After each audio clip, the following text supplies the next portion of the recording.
What's going on, everyone? I'm just a typical average American here today to react and learn about 5 things to love about living in England. Now, as an American who has lived my entire life in the United States, my exposure to actual life and living in England is pretty limited, just to movies, television, and stuff on the internet, basically.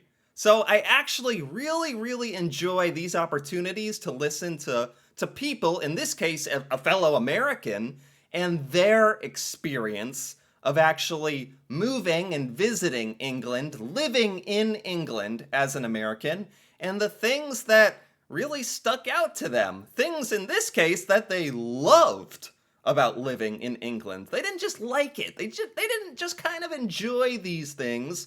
These 5 things stuck out so much to them, and they loved it about living in England, which is very, very interesting to me, and I want to hear about what these things were. What's going on over in England? What loving life over there, and I want to learn about it. So, with that being said, let's take a look. Hey guys, my name is Matthew. My family and I moved to the UK about 2 months ago, and these are 2 months ago. He filmed this after living in the UK, in England, for 2 months. That is not long at all. But you know what? That actually offers a very unique opportunity. Because when you first show up to a new country, a new culture, that is the moment. That is the time when things that are different stick out to you the most when you first arrive. Those culture shocks. In this case, really, really positive culture shocks. Things he loved. 5 favorite things about living in England so far. Okay. Here it is. All right. Here we go. So, our very first favorite thing about being in the UK is that there are sidewalks everywhere. On either side of just about every road, there's pavement where you can walk. Okay. Pathways on, like I said, both sides of the road, which is incredible. And that's very different from the United States. In the United States, I'm very used to going to my car, getting in my car, driving to the grocery store, driving to... Oh, okay. I get it now. I was like, America has sidewalks. We have invented the technology here as well of sidewalks. We have that. Lots of them, honestly, in neighborhoods, residential areas. Maybe not as well as we should in like some of the parts of the town and city and in between the neighborhoods and the city, but we got there's sidewalks everywhere. I'm very willing to say that, but his point is that in England, people actually use the sidewalks. The sidewalks actually have a very practical purpose. There's probably a lot more of them. They're probably much more well-designed as well, because, frankly, kind of branching off from what he's getting at, is sidewalks exist in America, but they're almost not meant to be used, in a sense. They are, but everybody, all Americans everywhere, we just drive everywhere. We drive. It doesn't matter if we're going 1 block. It doesn't matter if the grocery store is a minute away, driving 2 minutes away, 5 or 10 minute walk. That's just like, whoa, hey, no, I'll take the car. So I get what he's getting at here. School, driving to work, driving everywhere I go. In my neighborhood where I was most recently living in the United States, we didn't have sidewalks at all. We would have had to walk 20 or 25 minutes maybe to even find sidewalks because our... Yeah, and then of course, like every now and then in America, you just find areas where there's not really sidewalks, or they're not really well incorporated into like in stuff like that. So this is a massive difference between life in England and life in America, I think, is people in England actually walk places, I hear. Very strange behavior. It's just purely theoretical at this point. I hear people actually walk places. Very strange. In America, seriously, everyone drives. Doesn't matter how far. And when you see people walking on the sidewalk, sometimes you're even like, did you see those people over there? They're walking. Did you see those people walking over there? That's crazy. It's honestly, for many reasons, sounds better in England. Like the most basic being maybe just like health reasons and I don't know, like helping the environment, less driving of the car, more moving of your body, a little healthier. A lot of reasons that it's just better to walk, huh? Not that I'm talking like that's gonna change my mind, my behavior somehow. I'm still driving. Our neighborhood and the area around us just didn't have them. And so it's really, really nice to live somewhere where literally everywhere I go, I would walk there or ride my Right. one wheel. I do really like my one wheel. But that's something I really appreciate about being in the UK. And it's really nice that we live somewhere where we can walk just about everywhere we go. And I feel like if I lived somewhere like he did in England, where there's actually a lot of people walking, I would also feel more comfortable. Like, okay, it's okay if I walk. I'm not the only one out here doing it. I don't stick out like a sore thumb. Like, everyone's doing it. So I feel like even that's kind of a funny difference as well. The second thing that we really love about being in the UK, and this might be surprising to some people, is we love the weather. I think Huh. we expected that the weather was going to be a lot rainier than it is. Yeah. And so we were anticipating that it was going to rain literally every day, all the Yeah. time. We thought it was just going to be dreary and overcast. Yeah, yeah. That's like an English stereotype, basically, in America. I thought there was like some truth to that, honestly. Is that not so true, or does it depend where you live? I thought it was just raining all the time. Thought that was like a super English thing. And so far, mind you, we've only been here 2 months and it has been through some of the nicer part of the year, but Huh. it's not been anywhere near as rainy as we were expecting. But it has been rainy enough and cool enough that it doesn't feel as hot as in the United States. And honestly, so Okay. far, we haven't gotten the cold weather that we would have expected by now in the United States either. I know growing up, Interesting. I feel like this is a little anecdotal. And he's admitting like they've only lived there for 2 months. It's not during necessarily a rainy time of year. I don't know. Maybe just in general, it would be kind of shocking to Americans that it's not raining 24/7 all the time. We'd be like, wait a minute, this isn't what I read in the science books they gave us. They said it was always raining in England. They lied. on Halloween, we would wear our winter coats around our costumes. In fact, we would design our costumes around our winter coats because we knew that we were going to be wearing a winter coat on Halloween. And it's cold enough that you could wear a coat now, but I would say it's not strictly necessary. I wear short sleeves pretty regularly, and I was in shorts just last week. So I've actually been loving that the weather doesn't seem to have as many highs and lows as we had in the States. Oh, interesting.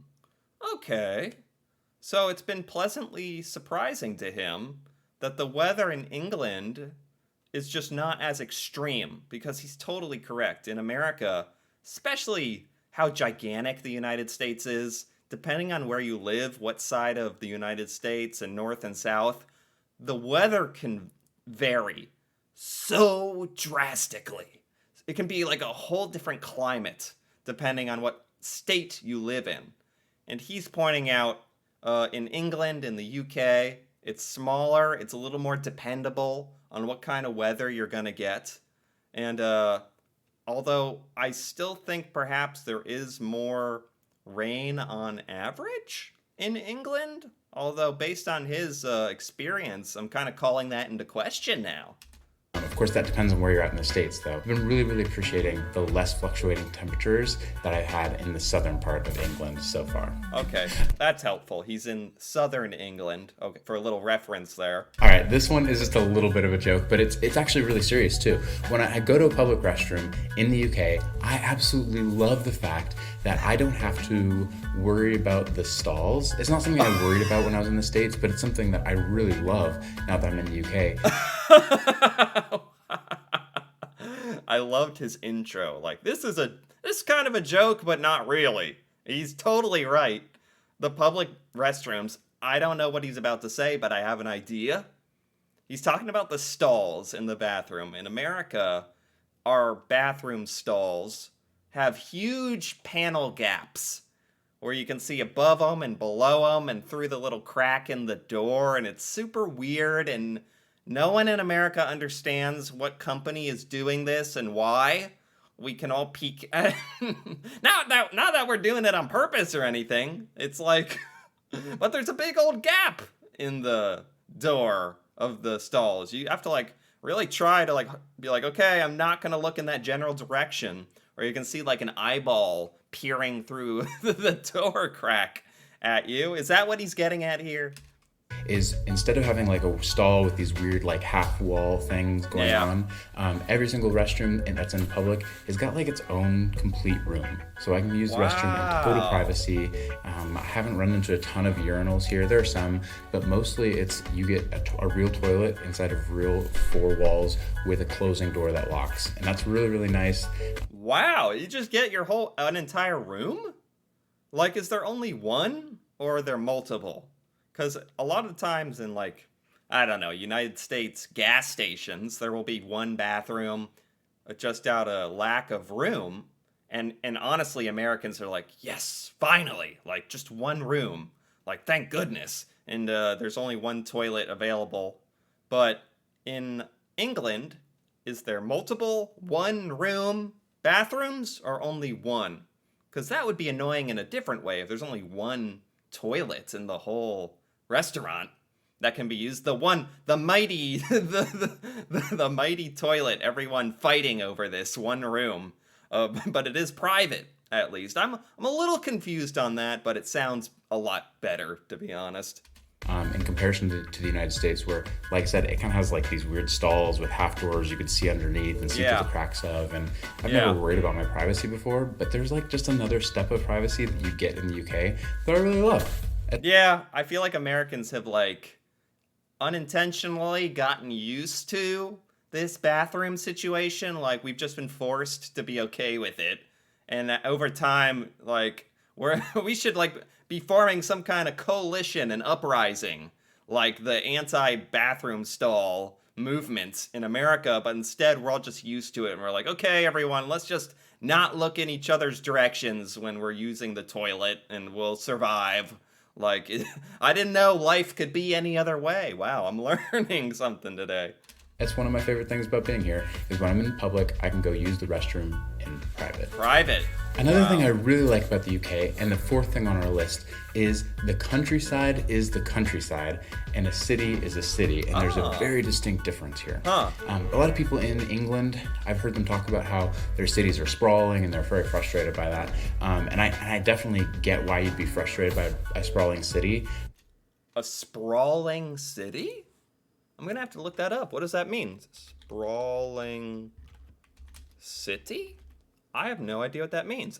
A city covered with buildings across a large area, often ones that have been gradually added over a period?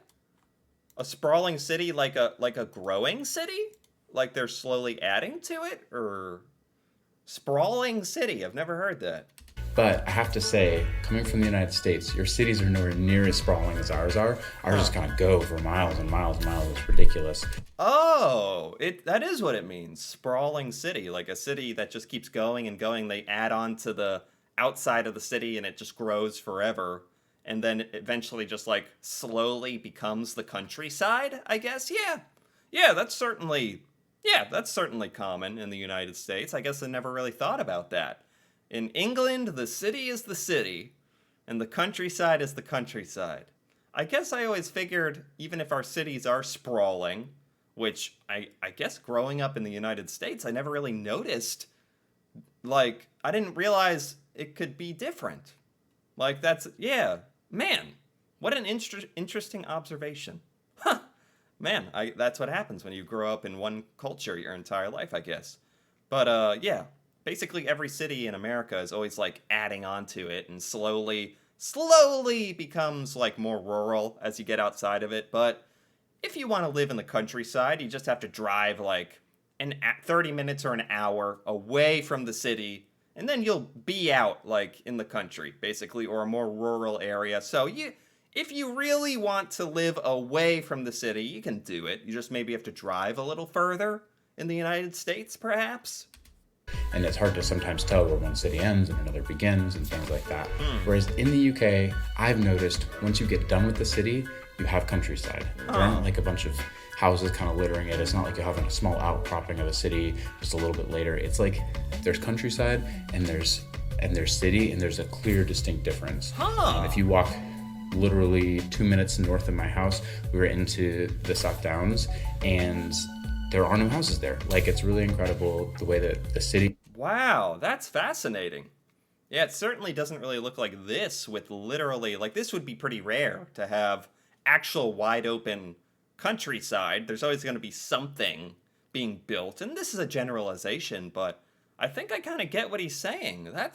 I never really thought about this. It's kind of nice. And the countryside begins, and the countryside here is so beautiful. I definitely recommend spend some time in the countryside if you get a chance to come to England, because it's beautiful. Rolling hills and gorgeous green pastures and farmland, and it's just really, really beautiful. Wow, what I think of a countryside maybe is not even what an English person thinks of a countryside. Like, that image of the countryside here, like, I don't know, you very rarely see anything remotely like this. This actually, like, looks like the Lord of the Rings countryside or something. Like, there'd be a Walmart or something being built if that were America. The fifth thing on our favorite things about the UK list is by far and away the people. I've just absolutely loved getting to know the people here in England. People are so welcoming and so kind, way, way different than the idea you might get from reading online about England. People are very welcoming and kind. I thought he was about to say, which is a total refreshing, complete difference from the United States. I mean, on that note, this does sound fantastic. In the United States, it's kind of like the weather. I'm going to make an analogy here. It's kind of like the weather. You don't really know what you're going to get when you interact with people. You'll get some of the sweetest, kindest people imaginable, and some of the rudest, meanest, most selfish people imaginable. There's a huge variety, very polarizing distinction of what kind of people you can run into. Whereas in England, perhaps on average, most people are just more moderately kind, with a little, I don't know, British sarcasm thrown in or something. He's talking about the stereotype of English people or British people being like a little rough around the edges or something. But in his personal experience, not true. And way, way different than the idea you might get from reading online about England. But people here are so kind and welcoming. It's been amazing to talk to people I run into on the street, or people from my church, people from work. Everyone is so kind and just amazing. I know I've already built friendships that are going to last a lifetime. And I've only been here for 2 months, so I can't imagine what's going to happen over the course of this next year while my family is here in the UK. Wow, that sounds super nice.